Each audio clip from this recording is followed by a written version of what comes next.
Não existe uma igreja verdadeira se ela não tem a verdade do evangelho. Pastor, é mais uma mensagem de desabafo? Não, é um aviso que Deus vai abalar as convenções brasileiras e já está abalando. Homens adúlteros, as suas vergonhas serão mostradas, os seus cargos serão derrubados, mas a noiva vai marchar, porque aquele que há de vir, virá. Cadê os adoradores aqui? O que esta igreja tinha? Num contexto do capítulo 17 de Atos dos Apóstolos, é reconhecido como Tessalônica, a capital da Macedônia, centro comercial e político, cidade idólatra de uma cultura plural, secretista, um ambiente totalmente hostil ao evangelho.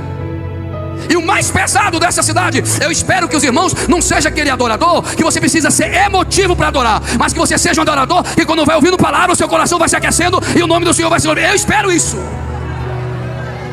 Porque não adianta marchar se não entendeu a mensagem. Não adianta pular se a palavra não é assim ensinada. Não adianta cantar se não conhece o texto. O contexto cronológico do tempo ministerial de Paulo para discipular essa igreja foi 6 meses, pastor André.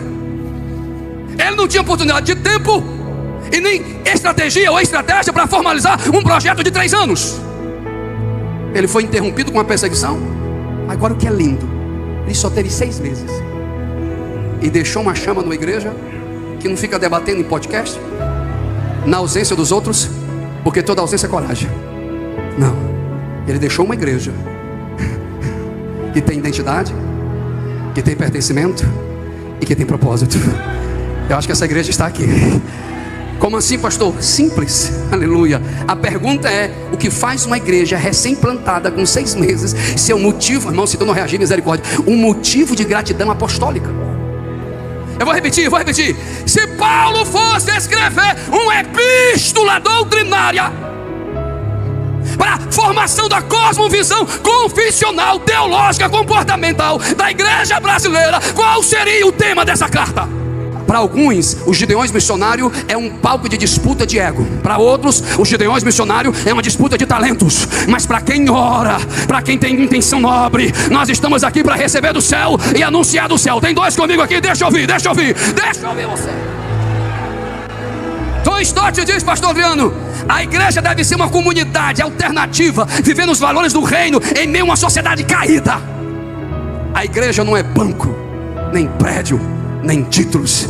Banco não prega, título não prega, poltronas não prega, mas vidas lavadas, remidas, santificadas e cheias do Espírito Santo. Eu sei que tem 10 fez comigo aqui. Cadê você? Ei! Se o prumo de Deus descesse hoje e medisse a minha fé e a sua fé como igreja, o que é que Paulo ia escrever? Alguém está no culto ainda? Primeira qualidade, primeira chama, como eu sinto o poder de Deus, da igreja em Tessalônica, que Paulo elogia. Se os irmãos estiverem comigo, me ajude a pregar. Diga: esta igreja tinha equilíbrio. Diga: equilíbrio teológico. Paulo afirma no versículo 4, pastor Adriano, e versículo 5: sabemos, eu estou me controlando, que a vossa eleição é de Deus. Segundo, eu estive convosco, e o que eu deixei para você, sem cor de Bíblia, vai vir comigo, porque o nosso evangelho não foi somente em palavras, mas também em poder, no Espírito Santo, e com muita certeza. Como bem sabeis, fomos entre vós por amor de vós. Não entendi, pastor. Simples, não foi apenas um discurso, não era apenas emoção, era profundidade com unção. Ou seja, a igreja contemporânea enfrenta 2 exemplos de quê? 2 extremos: ou ela é intelectualmente fria, ou ela é emocionalmente sem fundamento. Ou ele pensa demais e não vive nada, ou ele sente tudo e não faz nada. Mas uma igreja que tem equilíbrio, ela tem palavra, tem fogo e tem palavra. Quem me ajuda a pregar? John Calvino vai dizer: a verdadeira fé é uma confiança firme e segura na graça de Deus. Charles Spurgeon diz: o Espírito não veio para nos tornar independente da palavra, mas para tornar a palavra viva em nós. Que igreja brasileira é essa? Que eu sinto mais do que entendo, ou que eu entendo mais e não sinto nada? Não. A igreja madura, ela tem palavra e tem fogo, fogo e palavra. Eu falo em línguas porque eu estou me alegrando, mas eu falo em línguas também porque eu estou entendendo. Eu dou glória porque eu me alegro, mas eu vou dar glória porque a escritura está sendo aberta. Alguém está no culto? Alguém está no culto? Não me entendi, pastor. Simples. Chegaram para um teólogo e perguntaram: qual é mais importante para a vida cristã? A vida de jejum e oração ou a vida de estudo da palavra? Vou esperar você acordar e voltar para o culto. Ele responde com uma pergunta: o que é mais importante para um pássaro? Asa direita ou asa esquerda? Se tiver asa direita e não tiver esquerda, é pássaro, mas não voa. Se tiver asa esquerda e não tiver a direita, é pássaro, mas não voa. Parafrasear, tem uma graça para descer aqui. Se é igreja, ela tem que ter palavra, unção, unção e palavra. Vou repetir 3 vezes. Ela tem que, pulou aqui, deu glória aqui, escola bíblica dominical te espera. Pregou aqui, o culto de Santa Ceia do seu pastor te espera. Ministrou aqui, aleluia. Deixa eu sintetizar. Mas aqui, graças a Deus, não é só uma palavra teórica, não tem nada a ver com os irmãos aqui. Tem gente que quer sentir mais do que estudar mais. Porque se ele estuda, é impossível alguém conhecer o Evangelho e não morrer para si. Agora me diga, que tipo de igreja pode ser elogiada por Paulo se a maioria de alguns itinerantes viajam 30 dias e se orgulham disso e não tem filho criado, não tem referência de casa? Que trem de igreja é essa? Aleluia! Que quem ensina nossos púlpitos hoje, o divórcio se tornou comum, os artistas se tornaram mais importantes, mas Deus está chamando alguns missionários. Vem cá, meu filho, mostrar para esse povo que ainda tem gente verdadeira. Quem levanta as mãos e me ajuda a adorar? Quem levanta as mãos? O que eu acho lindo, minha pastora, me permita sentar do seu lado, é que Pedro, se não fosse judeu, Adriano, eu dizer que era cearense, falava demais, arretado, e nadava com peixeiro porque cortou a orelha de Malco. Ele vem e escreve a segunda carta de Pedro, que é escrito pelas suas memórias, e quem escreve é João Marcos, pastor auxiliar de Pedro em Roma. E ele escreve assim: ei moço, parafraseando no meu inglês, né? Rapaz, Paulo fala difícil, macho complicado para entender Paulo, mas o mesmo vai dizer, porém, se tu não reagir, irmão, devemos crescer na graça e no conhecimento. Vamos parar de frases de efeito e vamos ter mais conteúdos bíblicos. Vamos parar de tanto grito sem entendimento e vamos instruir o povo, porque é a palavra que sustenta o povo. Quem me ajuda a adorar? Eu vou gritar 3 profecias e quem estiver ligado comigo vai reagir. Teologia sem fogo esfria. Fogo sem teologia confunde. Mas palavra com fogo transforma. Menos tela, mais Bíblia. Vou falar baixinho, não vou pregar para você se emocionar.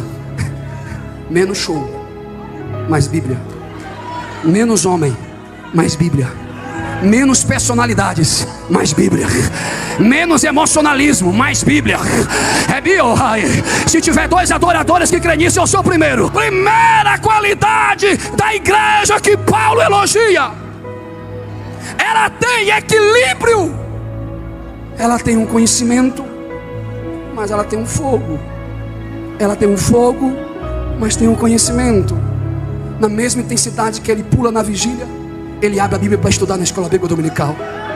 Na mesma intensidade que ele rodopia aqui, ele vai para o seminário estudar. Na mesma intensidade do grito dele aqui, ele vai ter devocional, ele vai investir. Alguém está entendendo minha didática? Ei, sabedoria Deus dá, mas conhecimento nós compramos e nós investimos. Eu vou gritar que acho que alguém vive comigo. Conhecereis? Vamos, Gideões missionário, vamos lá. Conhecereis? E a verdade? Pastor Adriano, o senhor está cansado, o senhor tem que organizar o tempo, eu sei, mas eu preciso entregar uma profecia nesta casa. Paulo diz: por vós a palavra ecoou, reverberou, foi além. Uma pregação vivida é mais importante do que um espetáculo de um púlpito. Uma igreja intencional, ela não trata o missionário como mendigo, ela não trata o campo missionário como o resto, ela não trata o missionário como um peso. Uma igreja intencional, ela enxerga o missionário como um homem de Deus, como uma voz de Deus e como a resposta de Deus. Alguém está aí? Quem ainda está no culto, deixa eu ser.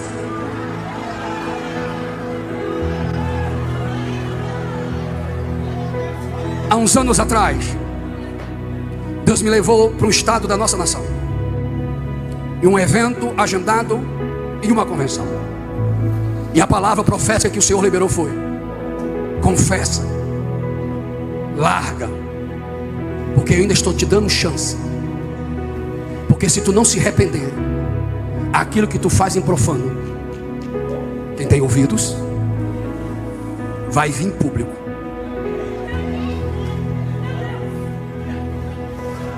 E a palavra foi direcionada para os líderes da convenção.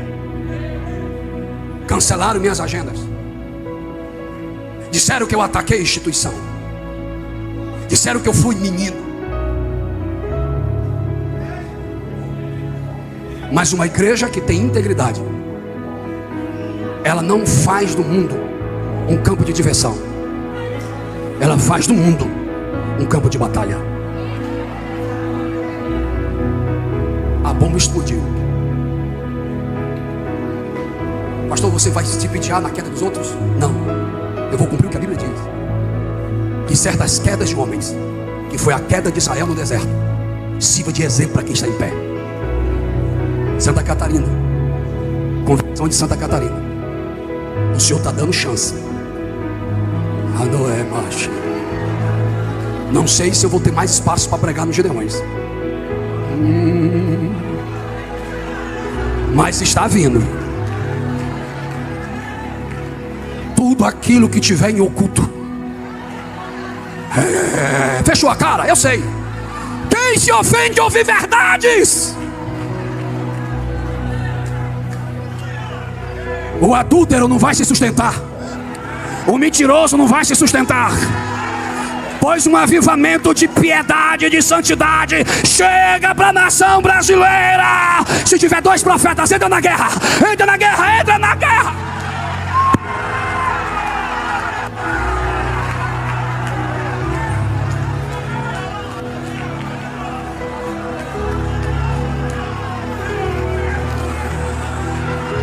Foi liberado uma autoridade de santidade sobre os profetas.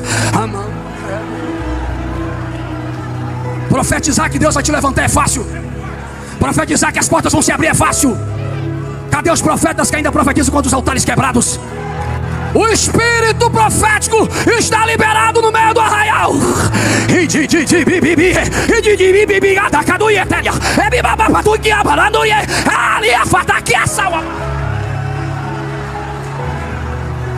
Ouve, ministros, gritem, rasguem vosso coração, se humilhem, pois a medida do vosso Deus chega para essa geração, diz o Senhor dos exércitos. Por vosso testemunho, por vossa piedade,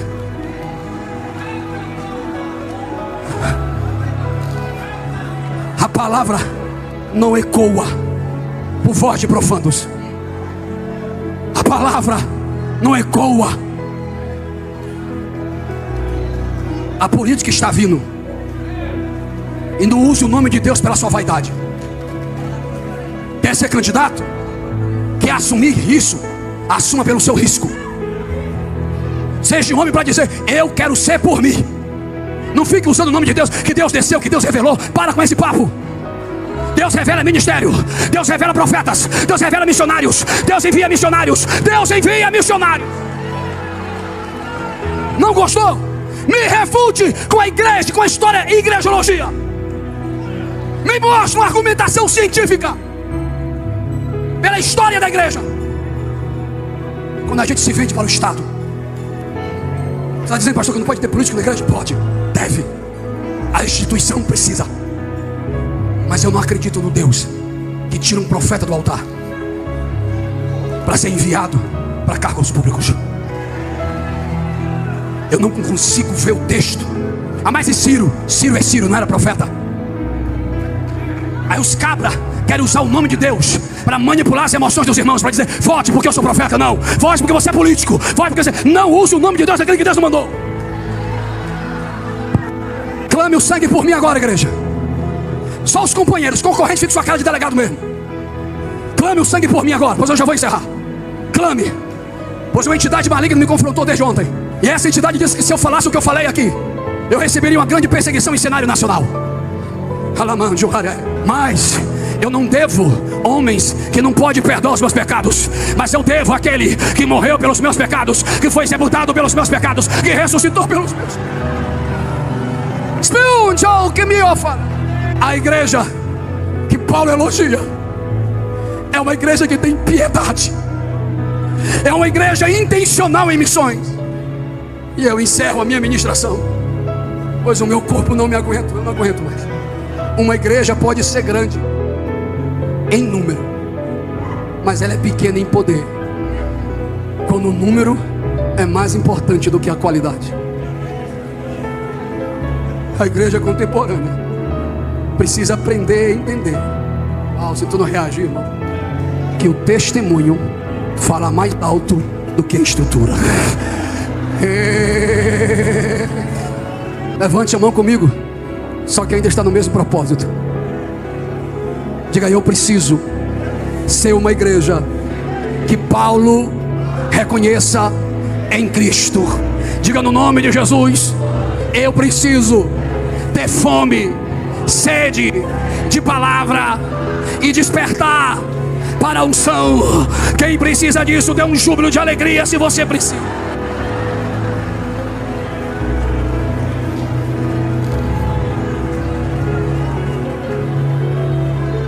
A igreja que Paulo reconhece em Tessalônica, segunda qualidade, é uma igreja que vive o exemplo de piedade e intencionalidade em missões.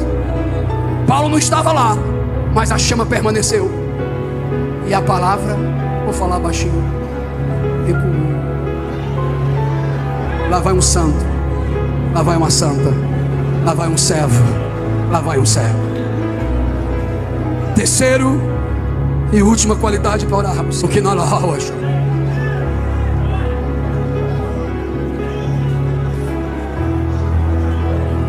Pastores, precisamos orar, porque a igreja brasileira está sendo levada para um lado perigoso.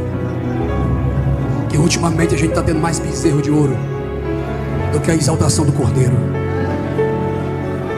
A idolatria institucional ao cargo, a idolatria ao pregador, a idolatria à cadeira, a idolatria ao título, a idolatria ao ego, a idolatria ao culto à personalidade.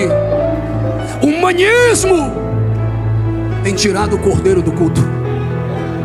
Mas acho que ainda tem dois, que pode ser perseguido, pode ser odiado, pode ser rejeitado, mas a chama não vai se apagar. Cadê esses dois fiéis? Cadê esses dois fiéis? Quem pode entrar na batalha comigo? Gideões missionário, você não tem bezerro de ouro, vocês têm um Cordeiro de Deus que tira o pecado do mundo. Eu gosto mais desse pregador, eu gosto mais desse cantor. Idolatria! Mais tempos para uns e menos para outros. Ou tem a mesma medida ou não tem. Ou tem a mesma honra ou não tem. Encerro e passo para quem é devido. Uma igreja que Paulo elogia, ela não tem ídolos, ela não serve a homens, ela serve o Cordeiro. Pare de idolatrar personalidades, volte a glorificar o Cristo que te salvou. Mas eu preciso orar por alguém. Eu preciso orar pela igreja que quer se qualificar. Se Paulo ainda estivesse vivo, fosse escrever igreja em Gideões, eu adoro ao Senhor, porque vocês têm equilíbrio, têm piedade, têm missão e têm autoridade. Minha pastora, aqui nesse púlpito, só está. Quando uma igreja é conectada com o céu, as vozes de engano não prevalecem contra ela. Fizeram uma polêmica de uma profecia aqui lançada ao vento, expondo os gideões missionários. Mas eu vou falar com o temor da minha alma. O Espírito de verdade está sobre este ambiente. E quando o pastor Adriano, eu terminei de pregar aqui e sentei naquele banco, a pastora me deu um abraço e disse: Deus ainda é Deus de vida. Saiam a missionário. Por isso, meus amados ministros, aqui não é terceiro céu. Nós nunca seremos melhores do que esses que estão aí embaixo. Ministério não é para ser servido, ministério é para ser vividas. Essa irmã veio correndo, alguém quis impedi-la, e o pastor Silmar olhou: deixe. Ela pulou e foi ali onde? A minha filha já estava com 93 dias doente, 14 dias de UTI. Ninguém sabia o que ela tinha.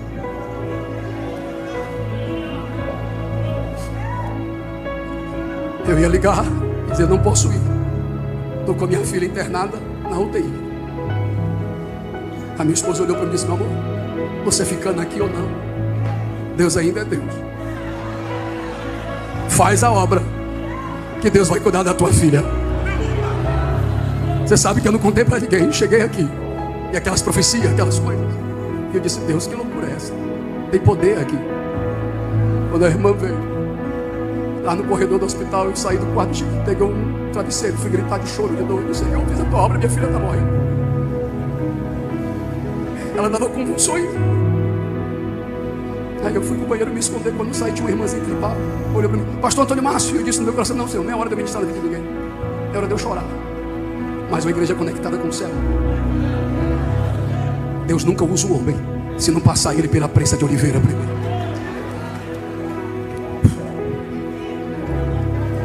Eu olhei para ela e disse: irmã, não posso falar com você. Não, não precisa falar, pastor, só ore por mim. E eu disse no meu coração: como é que eu posso orar por alguém agora? Abracei a irmã e orei. Deus toma aquela missionária aqui.